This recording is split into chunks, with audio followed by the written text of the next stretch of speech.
Buenas tardes, yo soy Carlos Cabrales, mi compañero es Jorge Aristizábal y vamos a hacer una exposición sobre la resistencia civil no violenta con el caso específico de Palestina.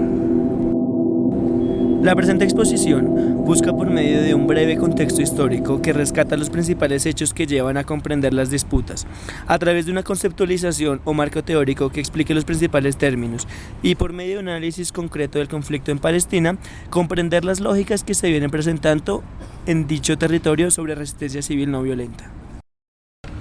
En la imagen podemos observar los territorios que le pertenecen a Palestina en la actualidad. En la parte superior encontramos a Gola. En la parte media encontramos a Jerusalén o toda la zona de Cisjordania, y en la parte de abajo, hacia la izquierda, hacia el mar Mediterráneo, podemos encontrar la Franja de Gaza. Estos son los territorios que actualmente le pertenecen a Palestina. En la presente diapositiva encontramos un breve contexto histórico sobre los hechos más importantes en Palestina. En 1916, Gran Bretaña ocupa Palestina. Posteriormente, en 1917, por medio de la Declaración de Balfour, Gran Bretaña se muestra favorable al establecimiento de un hogar nacional para el pueblo judío y le promete parte de este a Palestina. Entre 1936 y 1939 se dan una serie de revueltas árabes en Palestina, con el objetivo principal de atacar a las fuerzas militares británicas. Esta lucha se da como protesta, ya que posteriormente a la creación de la Arabic National Committee, que tenía como enfoque principalmente una serie de huelgas y otras formas de protesta políticas no armadas, se ahorcaron sus líderes y se evidenció una serie de inconformismo en la población. En 1947 se crea Israel. En contra del derecho de autodeterminación de las personas palestinas, la ONU aprueba el plan de partición de Palestina en dos estados, uno árabe y otro judío, resolviendo garantizar el 49% de la superficie palestina a los colonos judíos.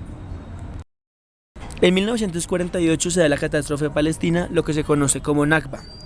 Esto es a razón de la creación del Estado de Israel y de que el movimiento sionista, valiéndose de masacres y de ataques contra la población palestina, conquista el 78% de la superficie. En este orden de ideas, solo el 22% de la Palestina histórica, queda en manos de la población palestina, y el resto, el 78% restante, queda en manos de población judía. En 1987 se da la primera intifada, que es un inmenso movimiento y levantamiento popular de base que se prolongó con distintos grados de intensidad hasta los primeros años de los 90. En el 2000 se da la segunda intifada. Posteriormente, en el año 2002, se da el inicio de la construcción de un muro en Israel, en Cisjordania y en otros territorios contiguos, que busca separar la población israelí de la población palestina. Básicamente, el marco conceptual busca explicar el término de no violencia desde Gandhi y desde Gene Sharp. Para Gandhi, el término de la no violencia es toda una filosofía que va desde su pensamiento básico, el ahimsa, que comprende más que la renuncia al uso de las armas y de la violencia. La no violencia para Gandhi es una sed de emancipación y de justicia, buscando además la posición consciente, activa y constructiva a las formas tradicionales de lucha violenta.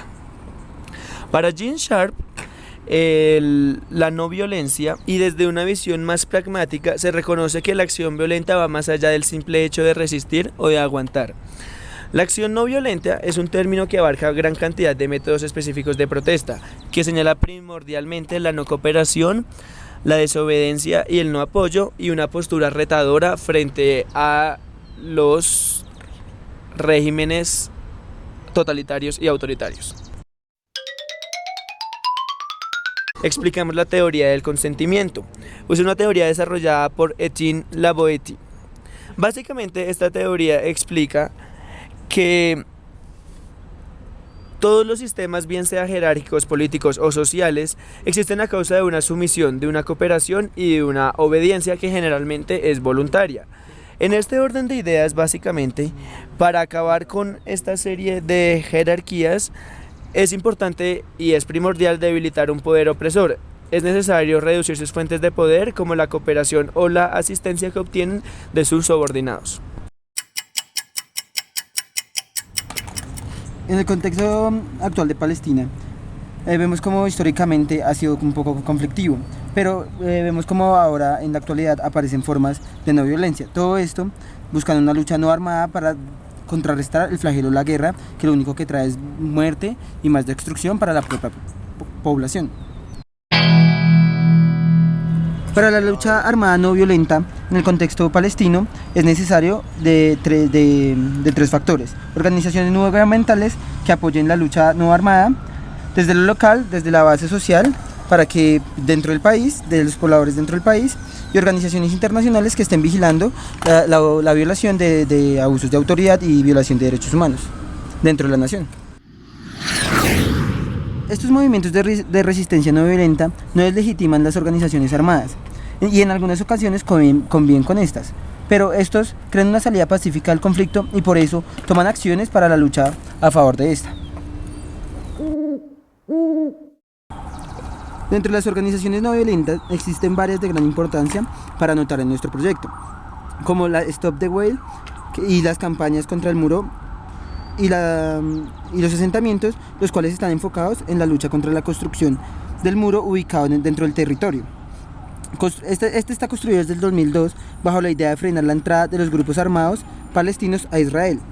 Pero según Amnistía Internacional, esto es una violación grave de derechos humanos al dividir la población y al dividir familias y organizaciones enteras.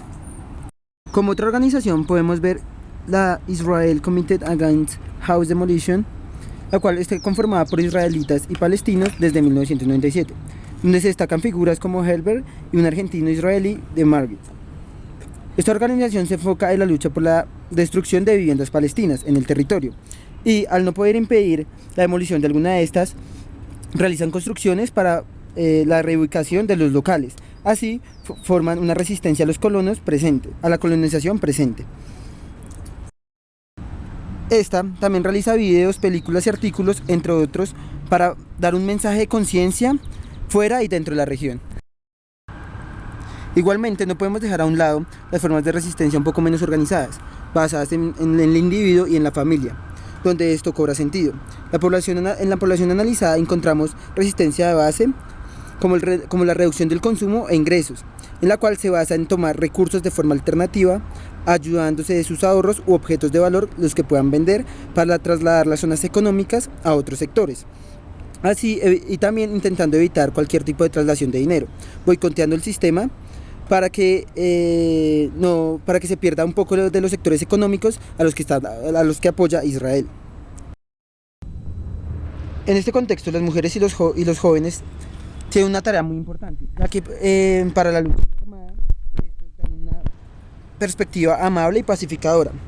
Por consiguiente, podemos encontrar una organización de mujeres que se hacen llamar My Sons Watch, que son mujeres israelíes que documentan violaciones de derechos humanos.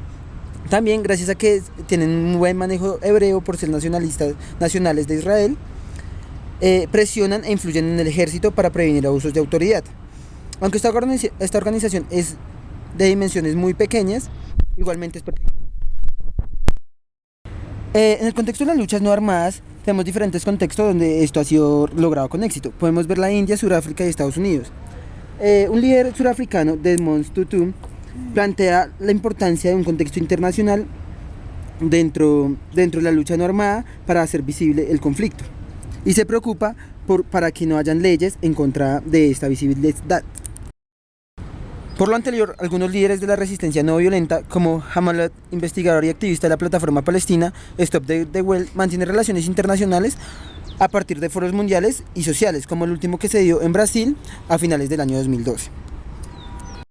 Como conclusiones, podemos ver que en el contexto internacional juega un papel importante como garante y colaborador en las resistencias pacíficas y dinamizador de estas.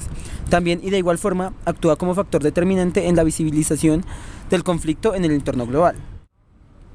Es determinante la comunicación como medio de sensibilización y convocatoria para el surgimiento, mantenimiento y progreso de estas formas de lucha, llamado a la colaboración y a la unión. Como otra conclusión, podemos ver que las formas de lucha desde la base, es decir, desde el individuo o desde la familia, son principal fuente dinamizadora en las luchas no violentas al realizar actividades en contra del régimen que posteriormente puede articularse y boicotear el sistema. Debe existir también una combinación de fuerzas de lucha que ataquen de forma no violenta al régimen para hacer que éste tenga algo que perder al intervenir en el país. También dificulta la colonización y hace más lento el desarrollo de la misma, para dar tiempo a que exista una reivindicación de derechos y pueda consolidarse de forma pacífica en el territorio. Y por último, encontramos la resistencia no violenta, que la resistencia no violenta hace una forma muy efectiva en diferentes contextos para confrontar a un régimen más poderoso militar y económicamente.